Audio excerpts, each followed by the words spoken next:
Hi friends, ఎలా ఉన్నారు? బాగున్నారా? ఈరోజు మనం ట్రాక్టర్తో చూడండి, మీకు అర్థమైంది క్లారిటీ చూడండి, చూపిస్తున్నా. ట్రాక్టర్తో పచ్చళ్ళలో గుర్తుతోలుతున్నా. ఎందుకంటే బాగా తుంగ గడ్డి చల్ల రకరకాల గడ్డి ఉంది. అంతా పోవాలంటే డార్క కూడా ఉంది. ఇలా అంతా పోవాలంటే ఏం చేయాలంటే ఎడ్డతో తోలితే సరిగా పోవడం లేదు. నేను చూపించిన మీకు వీడియో కూడా ఒక వీడియో కింద డిస్క్రిప్షన్లో ఇస్తా చూడండి, ఒకసారి మీకు అర్థమైంది. అందరూ చూస్తున్నారు కానీ వీడియోలు మనకి లైక్ కొడతలేరు. ఎందుకంటే చూసి పోతున్నారు కానీ లైక్ కొడితే నాకు ఒక వీడియో 10 మంది చేరే అవకాశం ఉంటుంది బ్రదర్. కొద్దిగా మీరే చూడండి. ఎందుకంటే మాసంట రైతులకు, కష్టపడే రైతులకి ఎంత అనుకో ఎంత ఏడెకరాల బిట్టి మొత్తం ఇది చూడండి, కనపడుతుంది మీకు. చుట్టూ మనదే 7 ఎకరాల బిట్టు మొత్తం ఇది. నిన్న సగం కొట్టిన మధ్యాహ్నం నుంచి, మళ్ళీ ఇప్పుడు వచ్చి సగం కొడుతున్నా. ఏంటంటే దీంతో కొట్టడం ఏంటంటే ట్రాక్టర్తో కొడితే అలా ఉన్న తుంగగడ్డి మొత్తం తిరగబడి దాంట్లో మట్టిలో కలిసిపోతుంది. అలా కొట్టడం ఏంటంటే కూలీల కష్టాలు తప్పుతాయి. ఎందుకంటే కూలీలు ఒక సాలు బీకాలంటే ఆంచీటికి వచ్చి రావాలంటే గడ్డి తీయాలంటే దగ్గర ఇటు పోయి అటు పోతారు అన్నమాట. ఒక 2 సార్లు తీస్తారు. ఆ 2 సార్లకి వాళ్ళ కూలీలకి సరిపోతాయి మనకి. దీంతో కొట్టామనుకో ఒక చెట్టు, 2 చెట్లు, 3 చెట్లు, 10 చెట్లు పోయినా కొద్దిగా అంత భారం అని పడదు, మనిషి అంత ఇబ్బంది ఉండదు. ఎందుకంటే మనకు ఆటోమేటిక్గా మనకి గడ్డి పోవడం వల్ల కూలీలు కూడా తక్కువ మంది పడతారు. అలా వెళ్ళి 3-4 సార్లు తీయగలుగుతారు స్పీడ్గా. అదే గడ్డి అనుకో, మనం ఒక చెట్టు చూసుకుని అనుకో ఆటోమేటిక్గా మనకి గడ్డి మిలిగిపోద్ది. ఆ గడ్డి మిలిగిపోవడం వల్ల మనకి కూలీలు బాధలే కష్టం అవుతుంది మనకి. ఇక మనకి గడ్డి ఇక మనం తరం కానియదు. ఉరుపున్నప్పుడు దీన్ని బాగా ఎండలు కొట్టినప్పుడు దీన్ని ట్రాక్టర్తో చేయాలి. వర్షం బాగా పడతప్పుడు, వర్షం బాగా వచ్చేటప్పుడు చేయవద్దు అట్లా. ఎందుకంటే వనలో చేసాం అనుకో అది చెట్టు మళ్ళీ తొక్కినా కూడా మళ్ళీ లేవదు, మట్టిలో ఇనికిపోద్ది. దాంట్లో మట్టిలో కూరుకుపోద్ది. దాంట్లోకి అలాగే చనిపోయే అవకాశం ఉంటుంది. నా వాయిస్ స్టక్ అయితే క్షమించండి. అయితే అప్పుడు ఏం చేయాలంటే దీంతో మనం ఆటోమేటిక్గా దీంతో ట్రాక్టర్తో కొట్టిననుకో బాగా ఎండేటప్పుడు గడ్డి దాటగా క్లీన్ అవుతుంది, గడ్డి ఉండదు, చెట్టు ఒక మట్టి పడ్డ లేస్తుంది ఏమంటే. ఇంకొకటి చెట్టు తొక్కినా కూడా ఆటోమేటిక్ లేచిపోద్ది. మీ వీడియో చూస్తే మీకు అర్థమైద్ది. ఇలా ప్రతి ఒక్కరూ మాసంటూ సన్నకారు రైతులని మీరు సపోర్ట్ చేయాలి. ఎందుకంటే మేము కష్టపడుతున్నాం చేయడానికి మా కష్టానికి ప్రతిఫలం సపోర్ట్ ఉండాలి. మీ సపోర్ట్ లేనిదే మేము ఇంత లెక్క రాలేము, ఇంత వీడియో చేయలేము, ధైర్యంగా మాట్లాడలేము. అది మాత్రం వాస్తవం. ప్రతి ఒక్కరు మాకు సపోర్ట్ ఇవ్వండి. రైతులకి కొత్త టెక్నిక్ చూపురాయి. రైతులు మాత్రమే టెక్నిక్ చేసి ఉపయోగిస్తారు. కానీ వేరే వాళ్ళంతా సైంటిస్ట్ అంటే ఒక రైతే, ఆయన వల్లనే మనకి ఇవన్నీ తెలుస్తుంటాయి మనకి. మనం ఫస్ట్ ఆఫ్ ఆల్ రైతులు మనం గౌరవించడం నేర్చుకోవాలి. ఎందుకంటే వాళ్ళు కష్టపడి 360 రోజులు కష్టపడి మనకి అన్నం పెట్టగలుగుతున్నారు. వాళ్ళు కష్టపడ్డా సరే వాళ్ళకి సెలవులు ఉండరు, గవర్నమెంట్ సెలవులు, హాలిడేస్ ఏమి ఉండవు. ప్రతిరోజు పనే, వర్క్. కానీ మీరే గుర్తుపెట్టుకోండి, రైతుని ఎక్కడ పోయినా కించపరచకండి. రైతుని గౌరవించండి. ఎందుకంటే ప్రతి ఒక్క విల్లో చూస్తున్నాం రైతుని. కానీ బ్యాంకుకి పోయినా, ఇట్నే ఎంఆర్ ఆఫీస్కి, ఆర్డీ ఆఫీస్కి, ఎక్కడ పోయినా, ఎండీ ఆఫీస్కి పోయినా, ప్రతి ఒక్క చోట పోయినా రైతులాగా గౌరవించండి. అది నా కోరిక. రైతులాగా గౌరవించండి, పెద్ద మనుషులాగా గౌరవించండి. అంతేగాని రైతుని తక్కువ చేసి మాట్లాడడం, ఒక్కనివే కష్టపడి మాకు పెడుతున్నావా, అలాంటి మాటలు కాదు. ఆ రైతు లేనిదే మనం లేము. మనం కూర్చొని తింటున్నామంటే రైతు కష్టార్జమే. చెమట చుక్క చిందిస్తేనే రైతు ఆ పొలంలో పండేయగలుగుతున్నాడు. అందుకని ప్రతి ఒక్క రైతుని మీకు గౌరవించండి. ఎందుకంటే ఇవన్నీ మీకు తెలుసు, కానీ నేను చెప్పడం ఏంటంటే నాకు ఒక రైతుని గౌరవించాలనేది నా ఉద్దేశం. తక్కువ చేసి మాట్లాడడం కాదు, ఎవరిని తక్కువ అంచనా వేయకూడదని ఆలోచన.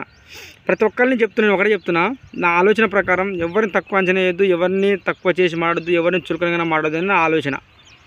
ఇది మాత్రం పక్కా. ప్రతి ఒక్కరికి ఒక టాలెంట్ ఉంటుంది, ప్రతి ఒక్కరికి ఒక ఆలోచన ఉంటుంది, ప్రతి ఒక్కరికి ఒక ఎదిగే స్థానం ఉంటుంది. కానీ దాన్ని ఎక్కడుందో గమ్యస్థానాన్ని చేరుకోవడానికి వాళ్ళకు టైం పడవచ్చు. దానికి ఇంకోటి ఏంటంటే అది దేని మీద వాళ్ళకి ఇంట్రెస్ట్ ఉన్నది అనేది వాళ్ళకి తెలుసుకోవాలి. దాని ప్రకారమే మనం ముందుకు కొనసాగాలి. నేను వ్యవసాయం మీద ఎంత ఇంట్రెస్ట్ పెట్టినట్టే నమ్మునప్పుడు కొత్త టెక్నిక్ ఉపయోగిస్తాను నేను.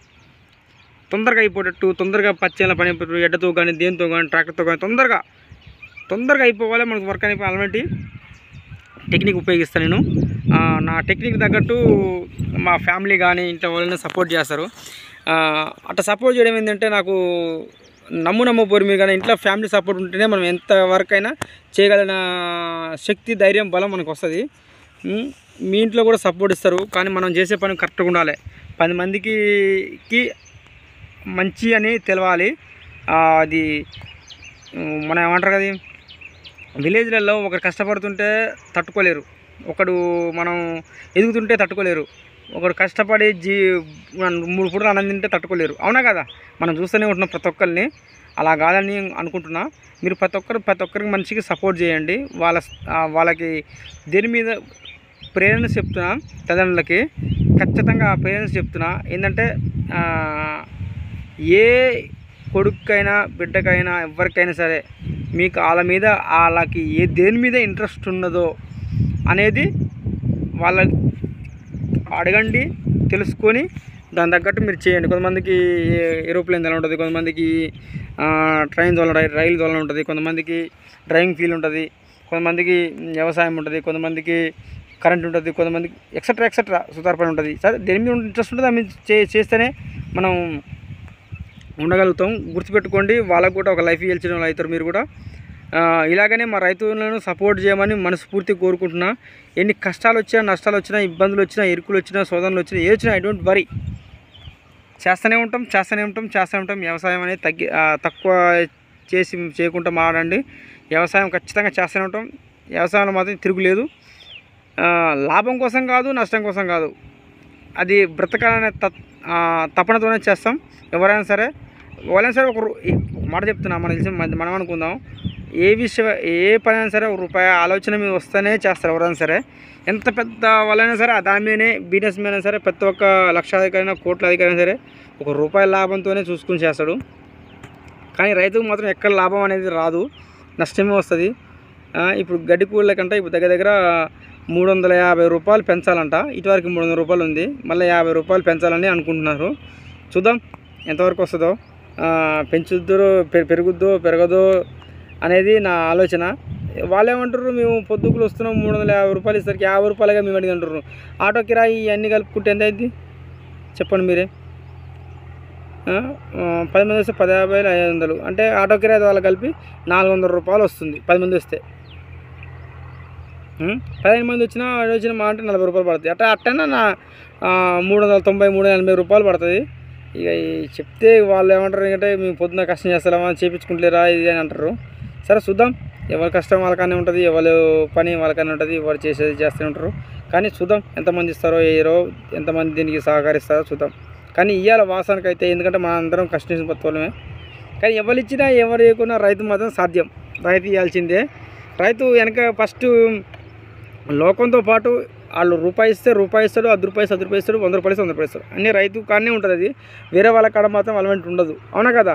ఇలాగనే మన రైతులను సపోర్ట్ చేయండి, మా కూలీలను సపోర్ట్ చేయమని మనస్ఫూర్తి కోరుకుంటూ, మీ నందిపాటి వారి ఒంగోలు బుల్స్ ఫార్మర్ని ఖచ్చితంగా లైక్ చేయండి, నా వీడియోలు చూడండి. ఇప్పటి నుంచి వేరే లెవెల్గా ఉంటాయి వీడియోలు, ఖచ్చితంగా చూడండి. నేను చూపిస్తాను మీకు మా కష్టాన్ని, మా అన్నిటిని చూపించుకోండి తీసుకొస్తున్నా. ఓకే ఫ్రెండ్స్, ఇలాగ లైక్ చేయమని, షేర్ చేయని, కామెంట్ చేయమని, సబ్స్క్రైబ్ మర్చిపోకండి. ఓకే ఫ్రెండ్స్, మీరు ఒక కామెంట్ చేస్తేనే నాకు ఫుల్ హ్యాపీ, ఒక లైక్ చేసినా full happy. Okay friends, bye, జై హింద్.